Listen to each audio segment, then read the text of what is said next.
Hello, my little children.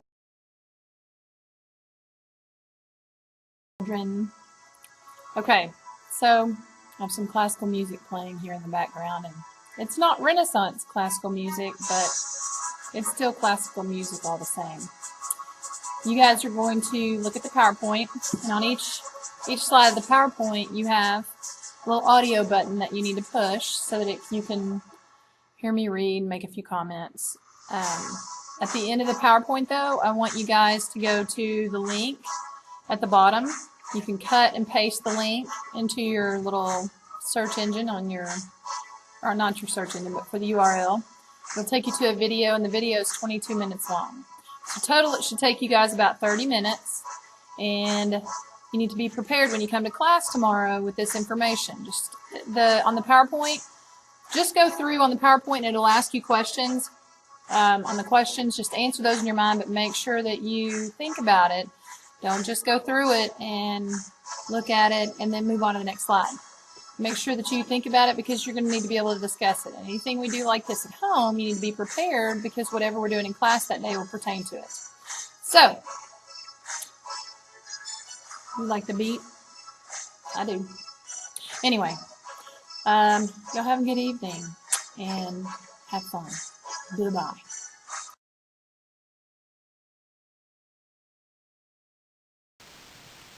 What do you see? What do you think is going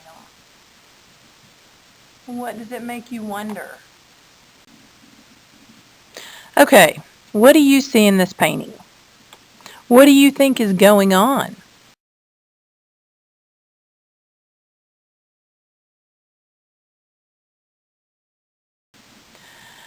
Okay, what do you see in this painting? What do you think is going on? What does it make you wonder? And yes, you can wonder something about this.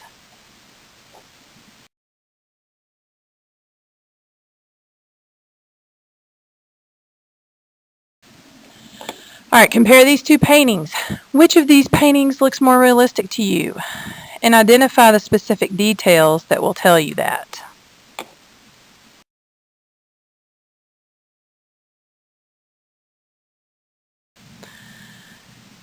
All right, this is a medieval painting, and these are the general characteristics of medieval.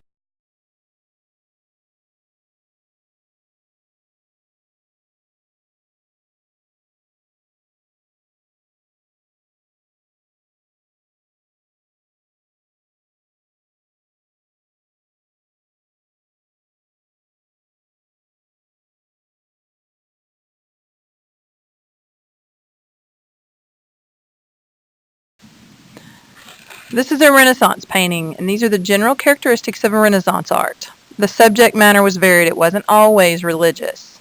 The human body was studied in order to paint figures more realistically. Shading was used to make objects look round and real. Perspective was used to make paintings look three-dimensional. Shadows and light were used to draw the viewer's eye to a particular point in the painting. And we'll talk more about that in just a second. All right, here's the trick to perspective. Perspective is the technique used to create an illusion of space and depth on a flat surface, like a piece of paper or canvas, so that it looks realistic. The vanishing point is a place in the distance where the train tracks appear to come together.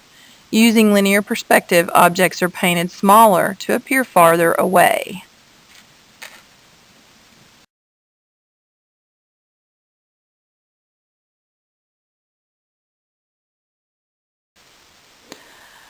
All right, examine this Renaissance painting. Identify the vanishing point first. Look at linear perspective. Look at how the artist shows that the building is well behind the wedding party. Three of the most gifted artists of the Renaissance. We have Leonardo da Vinci. This is his self-portrait, red chalk on paper. And then Michelangelo, creator of My Boyfriend. You know, David, the statue. And then there's Raphael, the self-portrait of himself. Wow.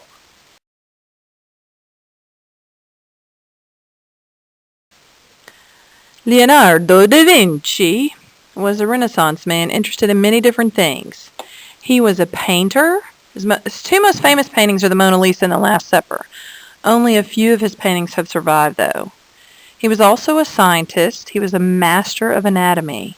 He dissected human corpses to study anatomy. Ew. He was also an engineer. In his notebooks, he demonstrated his technological originality. He drew a helicopter, a tank, a calculator, and a hang glider. Holy Moses. He drew a helicopter. Some have been demonstrated to work through the construction of models. Wow.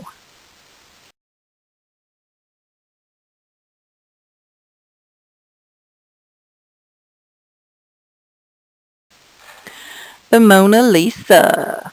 This is the most famous painting in the world. She is hot. It was painted by Leonardo da Vinci between 1503 and 1506. This young woman in the painting was the wife of a Florence merchant. Her clothing was the style of the period. Behind her is a mountainous landscape. The Last Supper. It was a fresco painted for the refectory or the dining room of the convent of Santa Maria delle Grazie in Milan. A fresco is painted directly on a wall. Leonardo used a new technique for his fresco that was not successful. Over the years, it molded and flaked. Despite the problems with the original, this is the most frequently reproduced work of art in the world.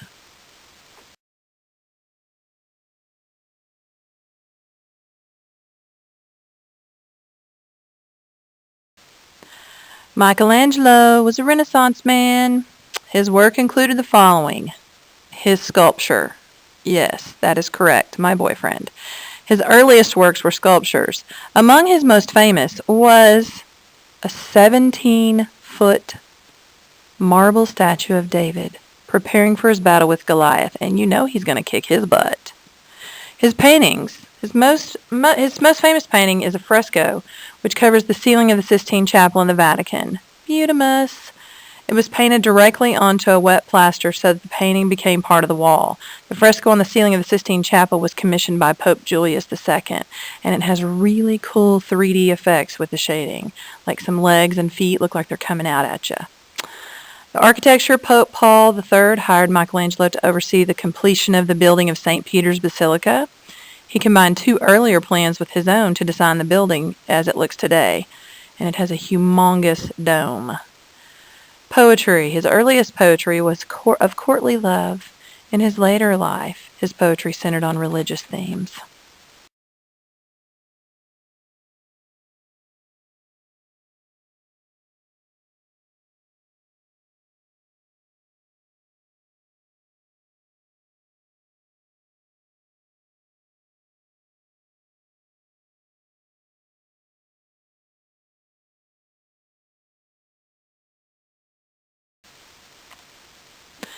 Okay, name it.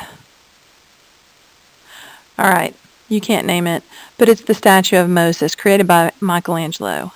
We'll explain it in the next slide.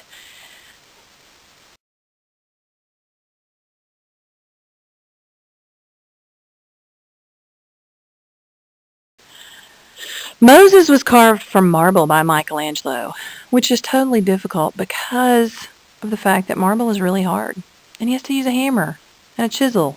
It's amazing what he can do.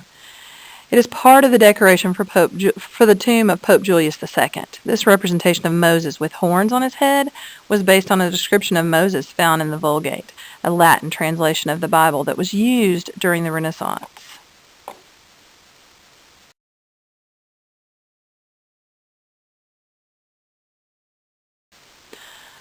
I really wish you guys could see the Sistine Chapel in person. Maybe one day you will. It's 131 feet long. Compare that to the length of a football field. It's 46 feet wide. That's the width of a basketball court. And 65 feet from the floor. My neck was really sore from looking up at this the whole time. But it was beautiful, and there's lots of cool pictures.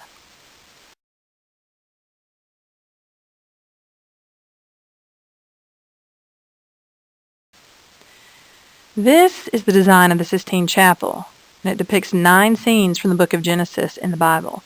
You can kind of flip back and forth between this and the one before, and you can see what the pictures were made of, or made for. Like, for example, where in the center God creates Eve and Adam. Anyway, just check it out. It's kind of cool to compare this little chart with the picture itself, or the ceiling itself.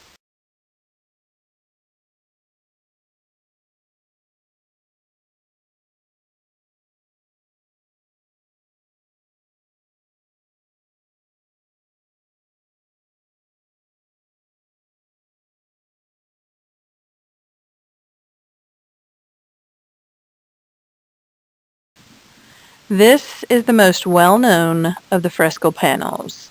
It is from the section which is called the creation of Adam. It shows God reaching out to Adam. And if you go back, you can see where he reaches out and Adam's kind of reaching towards him and they're trying to touch each other's hands.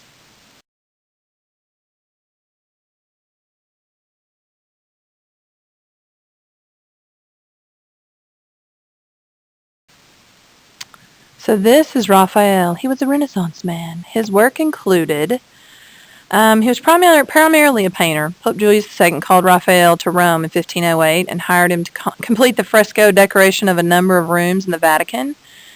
The best known of these works is the School of Athens, which honors the classical philosophers. Raphael is most famous for his Madonnas that he painted throughout his life.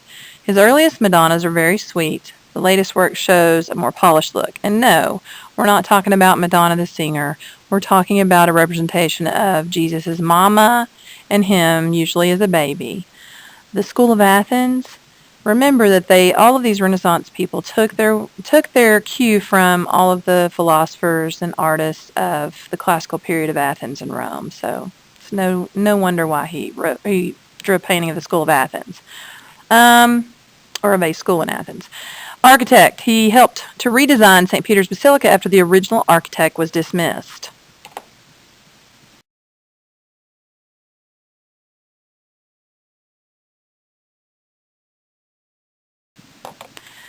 Yes, notice that none of these look like Madonna.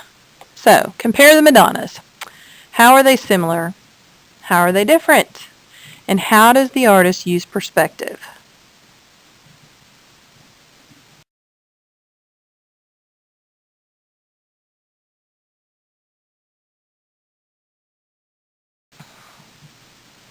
More Madonnas. Madonna with child enthroned with the saints, and the Madonna of the blue diadem.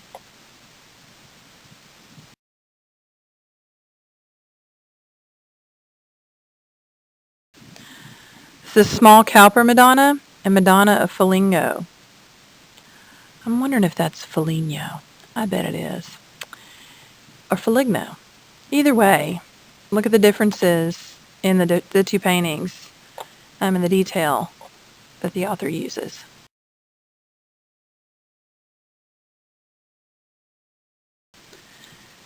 In 1510, Raphael was commissioned by Pope Julius II to paint the Pope's personal library. There were 4 frescoes based on the themes of philosophy, law, poetry, and theology. Remember, theology is the study of God and religion. The most recognized was the School of Athens. We've already talked about that. It represented philosophy. Many well-known people were incorporated in the painting, including Michelangelo. In the center was Plato and Aristotle. Athena was on the right. Michelangelo, the crouching figure, was in the front. Kind of cool.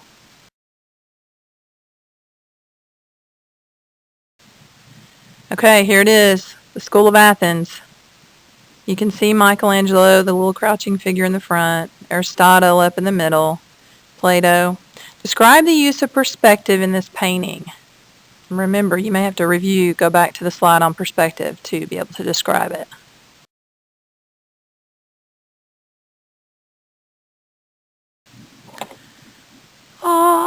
St. Peter's Basilica is an outstanding example of Renaissance architecture. Looks just like the picture on my back wall, remember?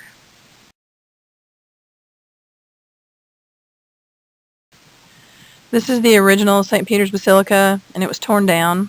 Pope Julius II invited artists and architects to submit their plan for a new building.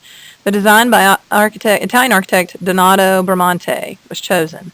The building was begun in 1506 was to be a Greek cross with a large circular room in the center.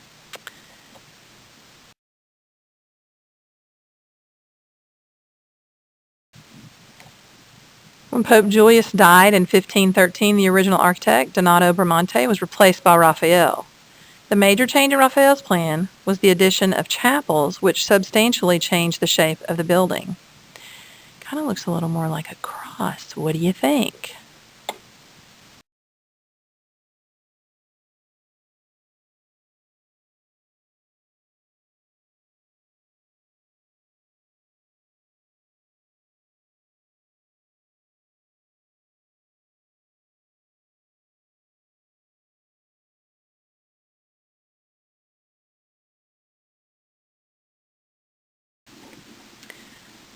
All right, this is the throne of St. Peter designed by Bernini. It's the west end of the basilica. It's really cool. I wish you could see it in person. Hopefully one day you will.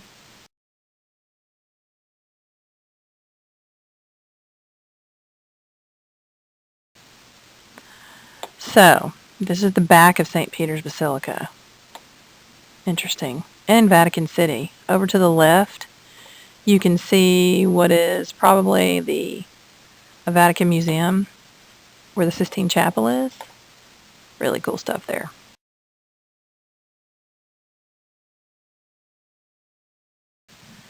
Okay, so how were paintings of the Renaissance different from paintings of the Middle Ages? You people better know that business. Be able to tell me that.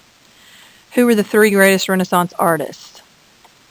You need to know that. And identify a work of art produced by each one. You should be able to do that. Adios, amigos. Now go watch the video.